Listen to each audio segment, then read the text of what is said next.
A paz seja convosco. Louvamos a Deus por mais esse dia, por mais essa oportunidade. Estamos em número reduzido. Felipe está doente. O resto a gente não sabe onde está, o que está fazendo. Estamos aqui com o objetivo de conhecer mais do Senhor.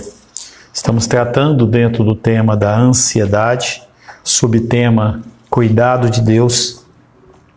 Semana passada nós falamos que a condição da excessiva preocupação é algo que é uma tentação nas nossas vidas. A condição do ser humano sempre querer, de alguma maneira, querer prever o futuro, é algo que sempre existiu. Pessoas que eram adivinhadores, pessoas que buscavam conhecer os desígnios. Apóstolo Paulo conta de que Lucas conta que o apóstolo Paulo estava numa cidade e havia uma mulher que adivinhava o futuro e trazia muito lucro para as pessoas. E quando ele repreendeu aquele espírito, entendeu? As pessoas se iraram contra ele. Então as pessoas elas têm de uma condição natural querer saber o futuro. Nós temos que entender que esta condição é uma condição que nos adoece. É uma condição que vai fazer com que nós, além de não vivermos o presente, que a gente acabe ficando preso nas coisas do passado. Se nós desejarmos, de alguma maneira, tornar legítimas as ansiedades, as preocupações, nada melhor do que expressá-la nessas palavras. Ora, afinal de contas, não estou ansiando por coisas extravagantes, me preocupo com coisas básicas. E aí a gente acha que nós podemos nos preocupar com coisas que são básicas. E na verdade o Senhor ele já trata exatamente das coisas que são básicas, que Ele fala para nós que não, nós não temos que nos preocupar. Nos é vetado, né? Vedado é quando está vazando água, né? Vetado, entendeu? Nos preocuparmos com as coisas básicas. Ao ler as Escrituras, uma lição que nós aprendemos é que Deus ordena que nós, como filhos, nos concentremos nele e não nas coisas passageiras e mundanas. E o grande problema do ser humano é exatamente essa. Nós não nos preocupamos, nós preocupamos com as coisas que são mundanas, com aquelas que são passageiras. Chegamos aqui, a nossa florzinha da semana passada, ela estava caída no chão, sequinha, entendeu? Ela passou. Apesar de nós termos todo um zelo e todo um cuidado, nós temos que entender que as coisas elas são passageiras. Nós tivemos aí nessa semana lá o funeral do nosso querido Rafael, e a gente vê quão passageiro quão é rápida as coisas, como as coisas acontecem de uma maneira rápida e inesperada. E por mais que as pessoas elas fiquem buscando de alguma maneira, o cachorro está matando algum cachorro lá, né? Por mais que a gente tente de alguma maneira antever coisas, a Rosângela uma vez falou essa frase para mim, a gente está convivendo com as pessoas dentro de casa e a gente não sabe quem elas são. A gente não sabe quem são as pessoas, como elas pensam, porque a gente tem a nossa mente, a gente se fecha nela e a gente vende para as pessoas uma coisa. As mídias sociais, elas mostram exatamente essa condição de que eu mostro o que eu quero, entendeu? Eu mostro que eu estou feliz, eu mostro que a minha família está bem. E, na verdade não está. Na verdade todos estão cheios de problemas e as pessoas, até mesmo dentro da igreja, em especial dentro da igreja, elas se cumprimentam com a paz do Senhor, mas com uma voz assim sombria, porque elas estão passando por lutas e dificuldades, mas elas não querem abrir. Então nós temos que nos preocupar naquilo que são importantes, naquilo que realmente permanece, naquilo que realmente é eterno. Para permitir que façamos isso, Deus diz, não fique preocupado com coisas banais. Então, nós falamos no final da semana passada, do estudo, em que assim que Jesus Cristo ele multiplica pães e peixes, aquelas pessoas elas queriam fazê-lo rei, porque Jesus estava, de uma certa forma, mostrando para eles que o básico eles poderiam ter. Uma cultura totalmente diferente da nossa, uma cultura que não ansiava ter um armário cheio de roupas, ou 10, 15, 50 sapatos, ou 10 relógios, e a pessoa ela simplesmente estava satisfeita em ter a sua casa onde morar, a sua caminha, o seu pedacinho de terra para ela poder plantar lá os legumes, o que quer que seja, ter uma meia dúzia de galinha lá no quintal, e ele estava satisfeito. Quando Jesus ele traz essa multiplicação dos pães, exatamente isso, traz a tranquilidade no coração das pessoas que estavam sim preocupadas com o que é básico, O Deus fala, não se preocupe com as coisas banais, eu cuidarei disso. Um princípio fundamental da vida espiritual é que nós não somos pessoas terrestres. Enquanto você achar que a sua vida é uma vida aqui da terra, em que você tem que deixar um legado, essa é uma frase, eu tenho que deixar um legado. Não, você não tem que deixar legado nenhum. Então a gente tem a Luísa aqui, a gente está ensinando para ela como agir, ela cada vez mais ela toma as decisões dela, segundo a vontade dela, e aí essas coisas ela vai levar para frente, que são o que ela viveu, o que ela comeu, o que ela vestiu, pode ser uma lembrança, mas aquilo ali não vai fazer diferença nenhuma para ela daqui a 5, 10, 15 anos, ela não vai lembrar que a gente comprou isso ou deu aquilo, não vai lembrar. Mas os ensinamentos, que são os ensinamentos eternos, eles ficam no coração, ensinam o jovem o caminho que ele deve andar. Então nós temos que simplesmente fazer isso, ensinar e deixar que Deus possa cuidar. A confiança plena em nosso Pai Celestial dissipa a ansiedade e quanto mais o conhecemos, mais confiaremos nele. O problema é que as pessoas não querem conhecer Deus. Conhecer Deus não vem através de uma palavra profética, conhecer Deus vem através de estudo. Vem através da leitura, através de você estar aqui conosco, entendeu? Não se deixar levar por 1000 outras coisas, 1000 outros lugares, 1000 outras coisas a se fazer, você entender que isso é eterno. O estudo ele é extremamente importante. Pessoas que não estudam, elas tendem a ter uma limitação muito grande. Eu, graças a Deus, fiz muito, estudei bastante já. Entendeu? A única coisa que eu não fiz ainda foi mestrado e doutorado, mas pode ser que apareça alguma coisa desse tipo. Não é questão de você acumular conhecimento, o teu raciocínio é mais rápido. Você consegue olhar para a coisa com um grau muito maior do que uma pessoa que fez o ensino médio, mesmo com uma pessoa que fez o fundamental. E não quer dizer que você é mais inteligente, não, você se esforçou mais. É aquilo que a gente sempre fala, você tem que ter opções. Falo para a Rosana, para a Luísa, sempre isso. Você tem que ter opções. Então, se você quer ser uma pessoa que tem uma loja de flores, tenha a sua loja de flores, mas tem opções. Porque se aquilo não der certo, você tem que ter outra opção. Você não pode ficar fixo numa coisa só. Eu tenho 4, 5, 6 opções na minha cabeça. E eu vou movimentando isso aí, a Rosângela vê, eu vou para um lado, vou para um outro, vou aqui, entendeu? E eu continuo dando conta de todas as coisas. Porque eu tenho opções. Se alguma coisa der errado, eu tenho outra opção. Que é aquela ideia da pessoa que trabalha numa função e ela tem que ter aquela função pro resto da vida. Eu sou funcionário CLT, eu tenho que esperar me aposentar com 30 anos, 35 anos, e eu tenho que trabalhar nessa empresa até morrer.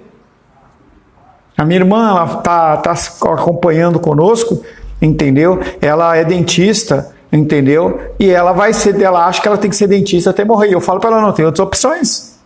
Mas se você ficar fixo só naquilo, se você se preocupar só com o que está acontecendo, entendeu? Você não consegue virar a chave. Será que eu consigo pagar a conta amanhã? Será que eu vou conseguir pagar isso, pagar aquilo outro? Você fica louco.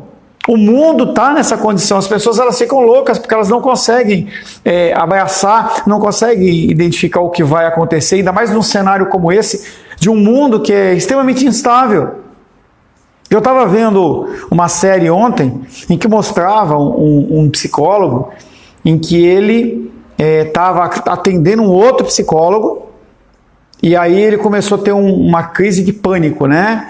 Quando não conseguia respirar, ele foi levado para o hospital e aí o cara o que estava sendo atendido por ele começou a atender ele porque ele era médico no hospital e começou a perguntar para ele, mas o que é que está acontecendo? Ele falou assim, porque eu li, entendeu, num lugar, entendeu, que agora tem a síndrome do sono, que se você deixar de dormir, você perder o seu 1 hora, 2 horas de sono, você pode estar com uma doença não sei das quantas, e aí ele falou biologicamente que existe, e ele falou para ele assim, mas você fez o teste? Ele falou, não, eu tenho medo de fazer o teste, e se descobrir que eu estou realmente doente, e aí eu vou morrer. Ele falou, mas você quer estar morrendo. Mas a vida, nos dias de hoje, é isso. Nós olhamos para o quadro da depressão. A depressão ela é real.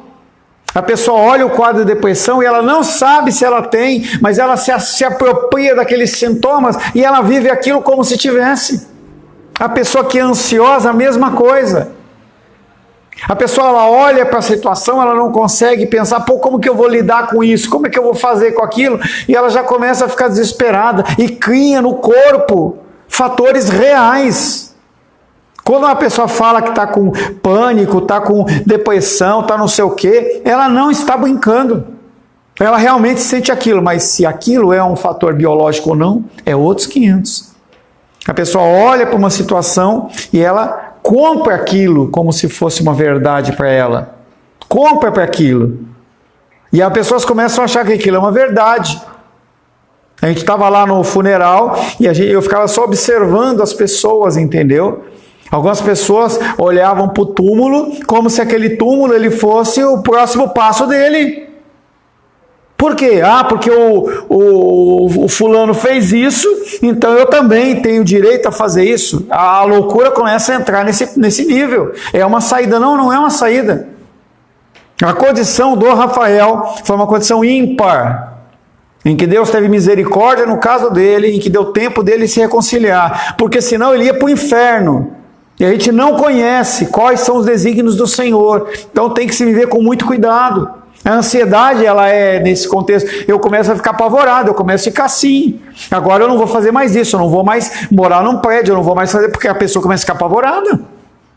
Eu não vou mais comer isso. Estava lá com a Rosângela hoje lá, e estava se arrumando para ir para a igreja, e aí a mulher estava falando sobre os problemas da frutose endométrica, não sei o quê. Eu falei, a pessoa não consegue comer uma banana, mas tranquila, sem estar preocupada, se é transgênita, se não é. Se você começar a entrar nesse esquema, não é que você não tem que prestar atenção, mas você pira. Eu não posso comer nada, eu não posso respirar mais, eu não posso tomar água normal. Agora eu tenho que usar isso. A ansiedade, ela gera esse tipo de coisa.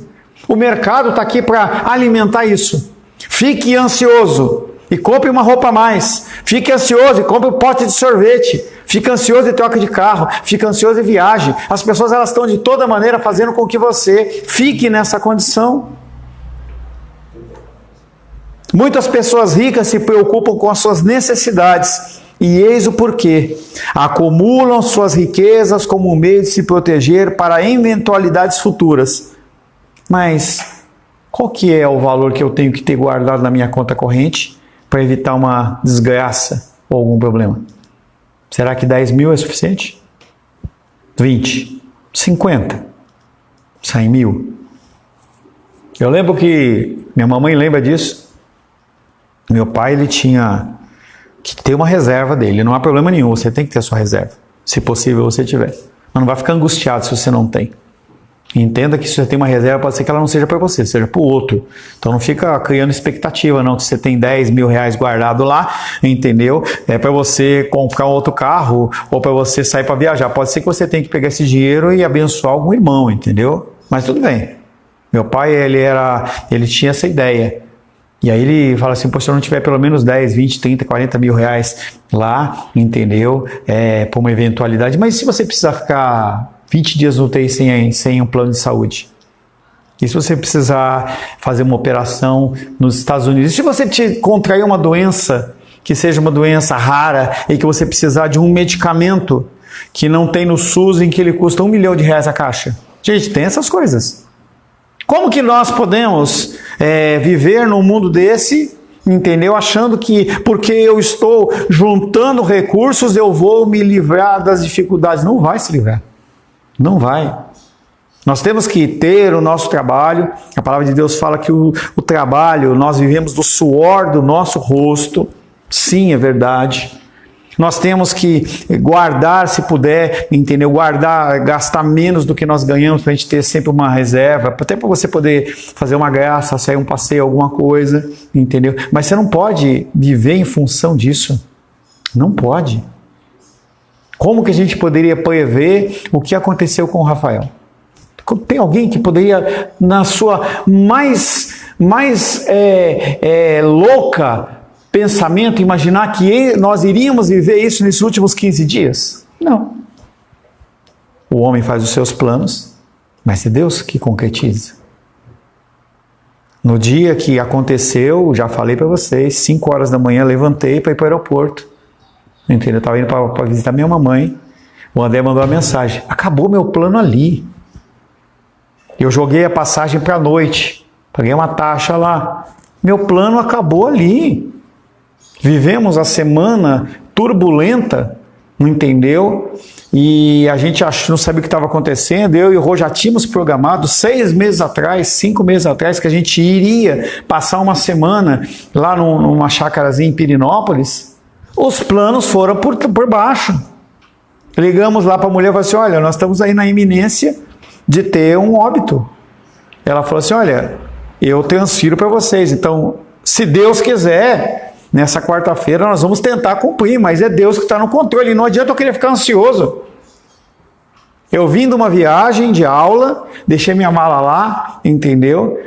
Folgadamente, na minha copinha lá, entendeu? E aí quando eu ia viajar, eu já justifiquei, olha, minha mala está aí porque já está preparada para a minha viagem, eu não fui.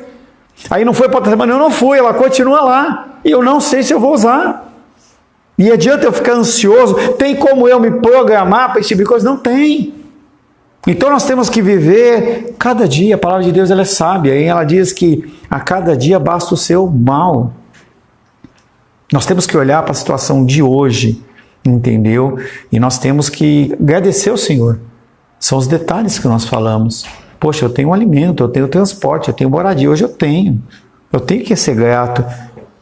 As pessoas que são ricas, elas tentam de alguma maneira acumular suas riquezas para tentar se proteger, mas não tem proteção para isso.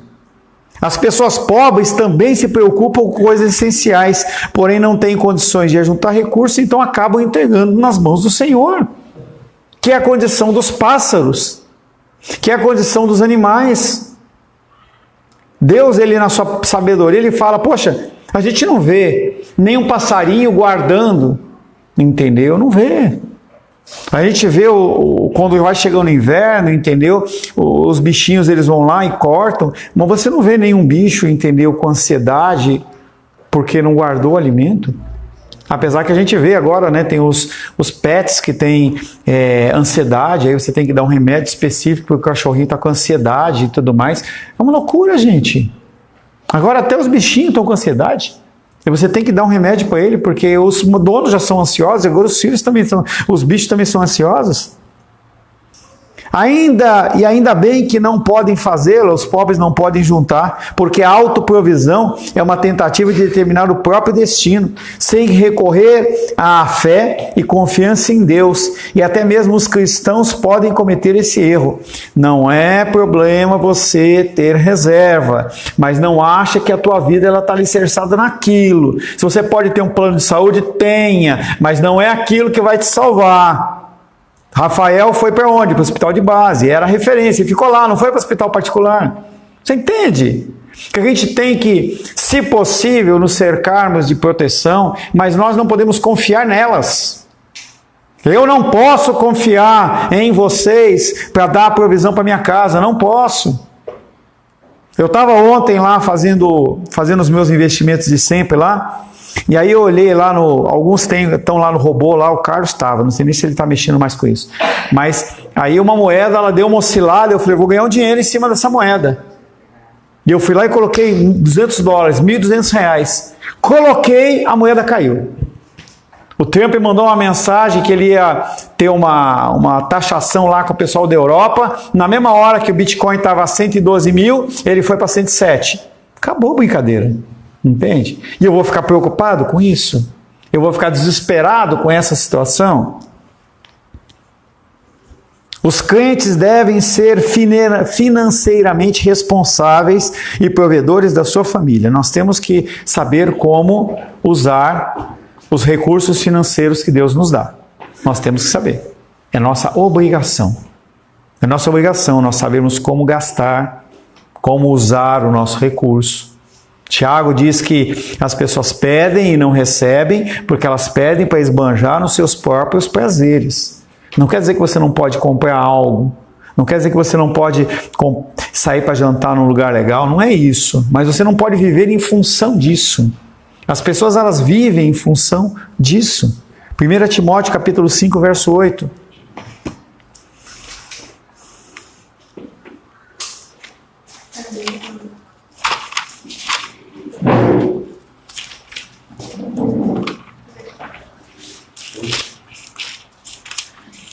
Primeira Timóteo, capítulo 5, verso 8.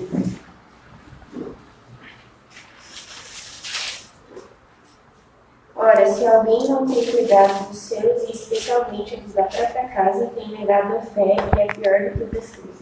Tá, então o apóstolo Paulo fala a Timóteo, em especial em relação às viúvas. Quando uma mulher em especial, ela era determinada como viúva, porque naquela época a mulher, ela não tinha um trabalho remunerado, em regra. Então, se ela não tivesse quem prover a vida dela, ela morreria. A gente vê isso na condição de Noemi, Esther, Ruth. Noemi e Ruth, entendeu? Então, aquelas duas mulheres, elas voltam lá do exterior, tinham morrido o pai, o marido e o filho, e aquelas mulheres não tinham manutenção. E aí Boaz vem e as resgata, ou seja, ele fala, eu vou prover, eu vou cuidar. Então, quando a mulher, ela morria o seu marido, ela ficava desalenta, sem nenhum tipo de proteção. E a igreja, ela começou a cuidar dessas mulheres. Era a obrigação da igreja fazer isso. Mas o apóstolo Paulo fala que eram viúvas que tinham que ser verdadeiramente viúvas. Então, se você tem a tua mãe, que nem a minha mãe é viúva, tá? Meu papai morreu lá 4 anos atrás. Deixou lá o negócio. Mas se ele não tivesse deixado, a obrigação de cuidar dela era eu e a minha irmã. Então, a mamãe está lá, cuidadinha, papai deixou os recursos, amém. Porque ele era, apesar de não ser um crente, entendeu? Ele era um provedor responsável. Ele sabia que ele tinha que deixar algum tipo de provisão. Então, é minha função fazer isso na minha casa. Função do Carlos fazer isso na casa dele. E aí nós, como homens, nós temos esta obrigação de velar pela provisão. Inclusive, não deixando que alguns gastos eles venham a afetar o orçamento da casa. O papel do homem é esse. É por isso que, em regra, a mulher não deve ser aquela que cuida das finanças da casa. Porque esse peso, esse fardo não é dela, é do homem. É o homem que tem que falar, é o homem que tem que cuidar, é o homem que tem que gerar a provisão. Tem que decidir se faz ou se não faz, se cuida ou se não cuida. Muitas mulheres, elas têm se apropriado desse papel. E ao se apropriar desse papel, elas ficam ansiosas. Por quê? Elas estão assumindo um papel que não é delas. Então a gente tem que tomar esse cuidado muito grande em relação a essa condição. Nós temos que ser responsáveis em relação aos nossos gastos. Nós não podemos vir gastar mais do que nós ganhamos. Nós temos que ter um controle financeiro sobre as nossas vidas.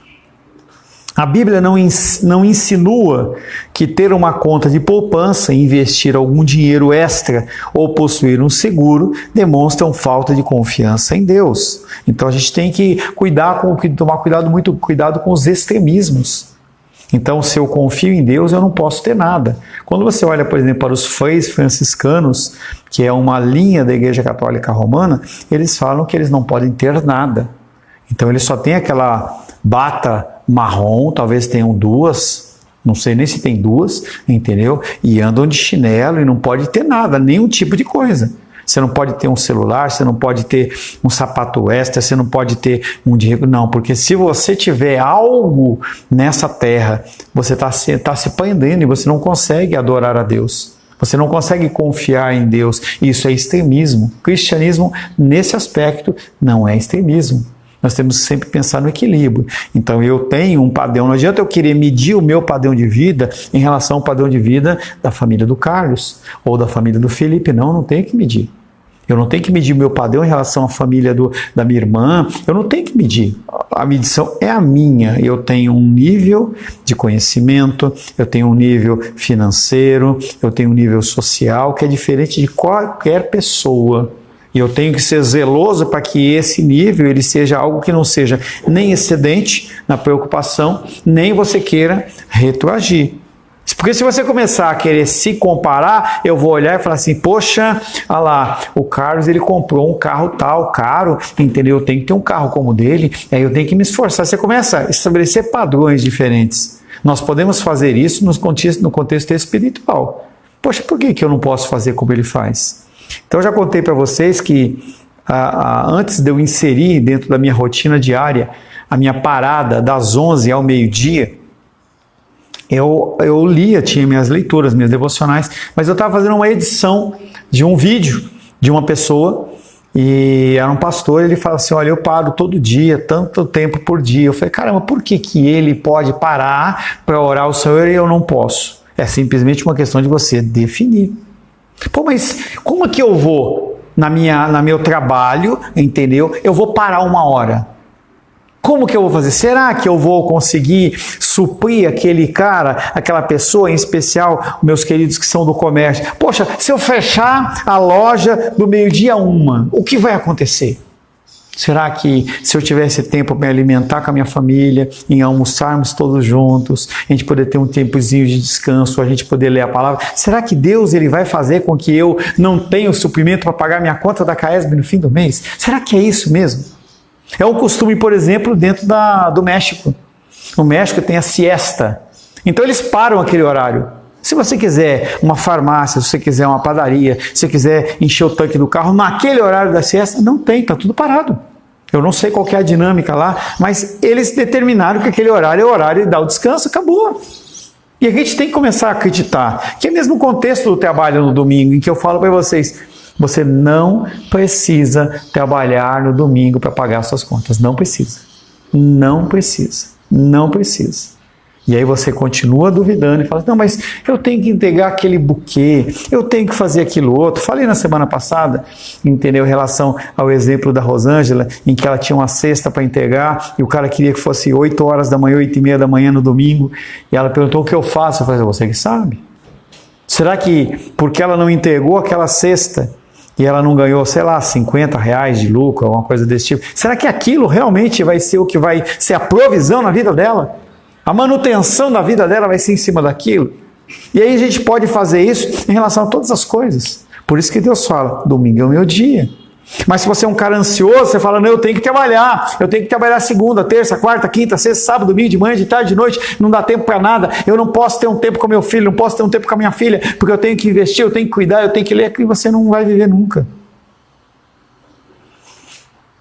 Tais provisões como uma poupança, um investimento, um seguro, são ideias razoáveis para a maioria das pessoas em qualquer sociedade moderna e complexa. Porém, elas devem estar em equilíbrio com o ensinamento de Jesus. Mateus capítulo 6.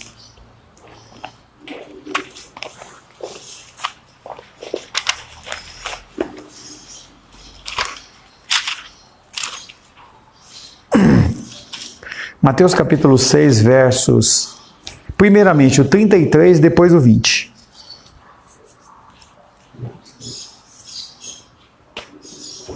Buscai, pois, em primeiro lugar o seu reino e a sua justiça, e todas estas coisas vos serão acrescentadas. Mas ajuntai para vós outros tesouro no céu, onde traça nem ferrugem corrói, e onde ladrões não escapam nem roubam. Por que eu inverti? Porque Deus ele dá uma ordem específica, que nós temos que buscar o reino de Deus, conhecimento. E ele fala sobre a provisão dessas coisas, que nós já meditamos algumas vezes, que fala do alimento e do vestuário, que são condições básicas dentro da nossa sociedade. Você precisa do alimento para você estar vivendo, e você precisa do vestuário, entendeu? Para que você possa viver socialmente.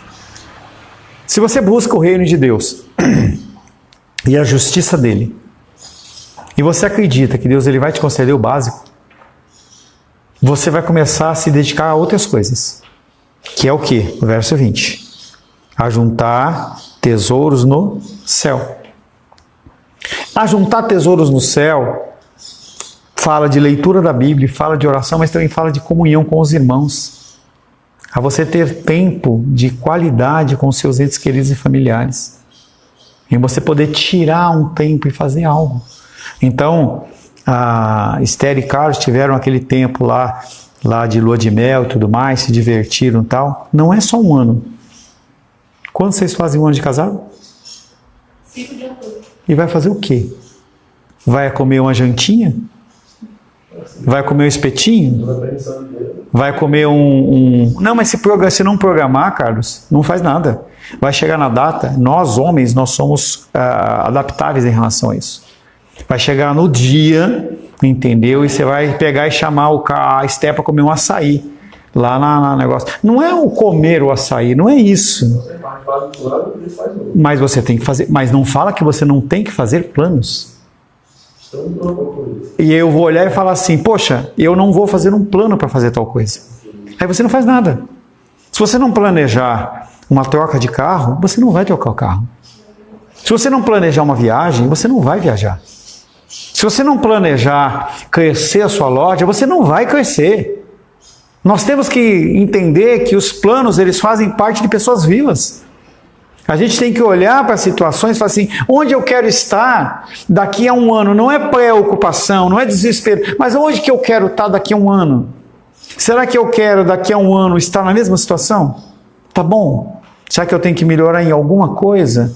São os planos que nós temos que fazer. Porque as coisas elas passam muito rápida. Muito rápida. Eu tenho certeza que quando for aniversário de Gabriel e Rafael, vai vir uma tristeza e um saudosismo muito grande, em especial quando é a Ivane, por que a gente não fez uma viagem, não fez isso, não fez aquilo outro, por que a gente não fez uma festa? Entende? E depois que aconteceu e que passou, já era. Entende? A gente tem que tomar cuidado com esse limite entre você ser ansioso demais e você não programar nada. Nós temos que ter o equilíbrio entre essas duas coisas. Eu faço os planos, e é realmente isso. Quem determina é Deus. Mas eu tenho que fazer planos. Se eu não fizer um plano, à noite eu não venho na igreja. Poxa, eu quero ir na igreja. O que é para você chegar na igreja? Vocês moram longe. Poxa, não é 10 minutos. Então tem que ter toda uma dinâmica. Tem que tomar banho, tem que fazer o lanche, tem que trocar de roupa, tem que ter combustível no carro, tem que ver se os pneus estão cheios, não está furado. Gente, isso é planejamento. E não tem a ver com preocupação, mas são coisas básicas que nós temos que olhar. Tais provisões como investir dinheiro, poupança, elas são razoáveis. E Deus fala que nós temos que manter isso em equilíbrio. Não devemos esbanjar conosco o que Deus nos deu para o cumprimento dos seus santos propósitos. Mas não quer dizer que nós não podemos ter uma vida tranquila e abençoada. Eu não vou mais comer pizza, porque uma pizza que custa 30, 40, 50, 60 reais eu posso dar na obra missionária. Não, eu dou na obra missionária e também eu saio para fazer um lanche. Deus ele dá as 24 horas do dia para nós podermos usar o nosso tempo com sabedoria. Nós temos que fazer os nossos planos. Creio em um planejamento sábio, porém, se após fazer tudo o que é capaz, você ainda se atemoriza diante do Senhor, o Senhor diz, Filipenses 4,19.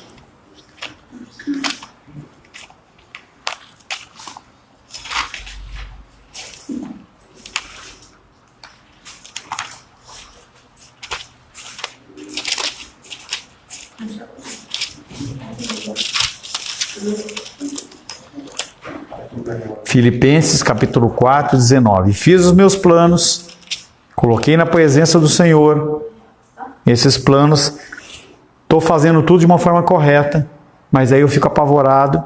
Filipenses 4, 19. E o meu Deus, segundo a sua riqueza e glória,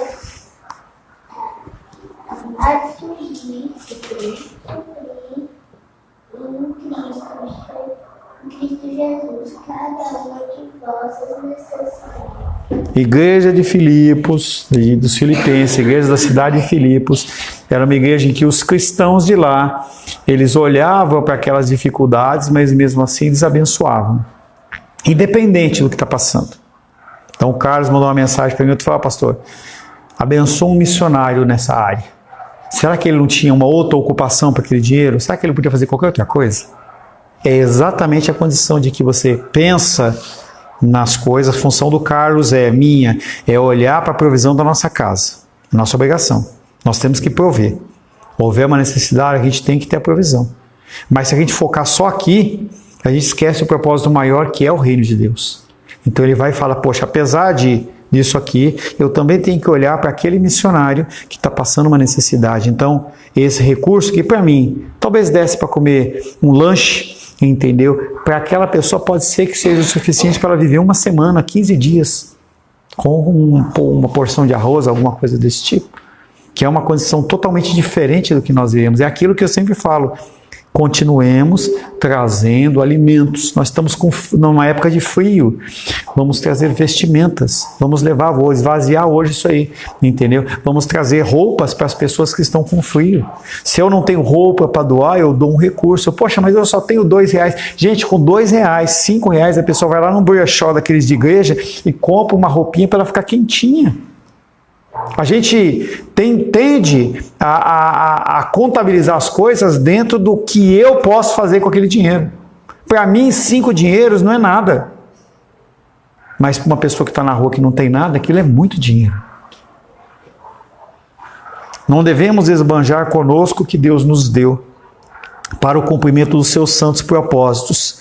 Creio em um planejamento sábio, porém, se após tudo que você fez, de fazer tudo o que é capaz, você ainda se atemoriza diante do futuro, e o Senhor diz, não se preocupe, porque o Senhor ele vai suprir as suas necessidades. A preocupação ele é dele, não é minha.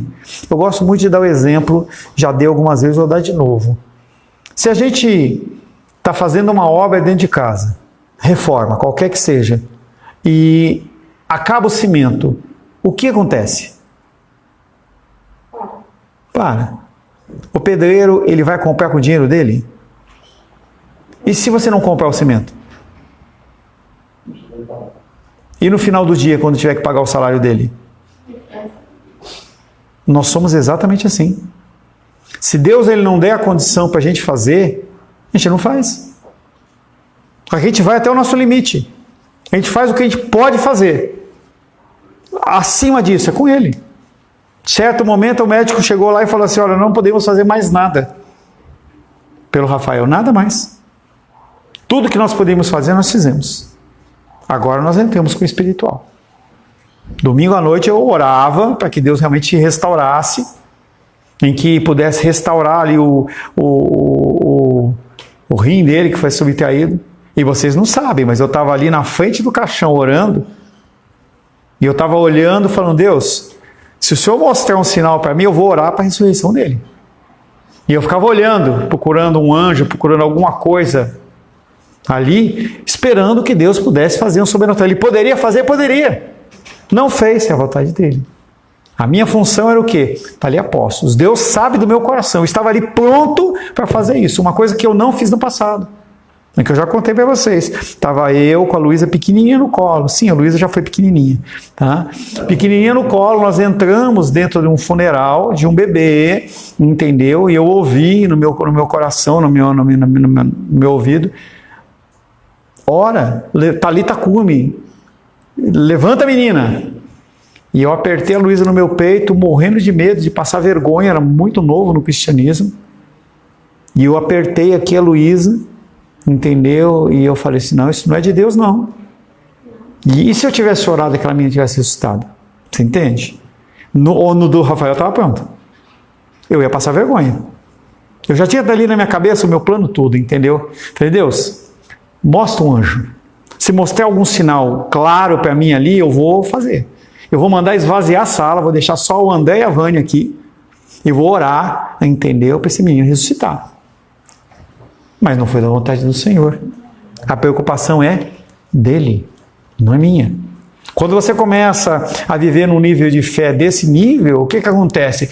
Você transfere o seu fardo nas mãos do Senhor.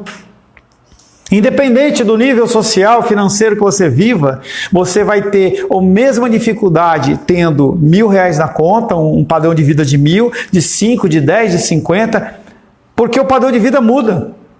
Então, se você não tinha carro e agora você tem outras preocupações. Então, eu tenho que confiar no Senhor. Eu olho para minha irmã e falo assim, tem que confiar em Deus. Tem que confiar. E ela fala para mim assim, poxa, se não fosse esses estudos que nós estamos tendo, entendeu? Eu tinha pirado, não entendeu? Mas eu lembro, volto lá no estudo, entendeu? Apesar da gente estar com a nossa igreja vazia praticamente, estamos só a minha família, a família do Carlos, entendeu? Esse estudo alcança. O problema é que as pessoas que não estão assistindo, nem aqui, nem pela internet, sabe quando elas vão assistir no vídeo? Nunca. Por causa do quê? Da correria. Ah, não tenho tempo. Quem que vai parar em sã consciência para assistir no meio de uma semana corrida 40 minutos de uma pregação? Não vai assistir. Aí perde. Aí a pessoa fica sofrendo porque não aprendeu o ensino. Esse é o pensamento das coisas.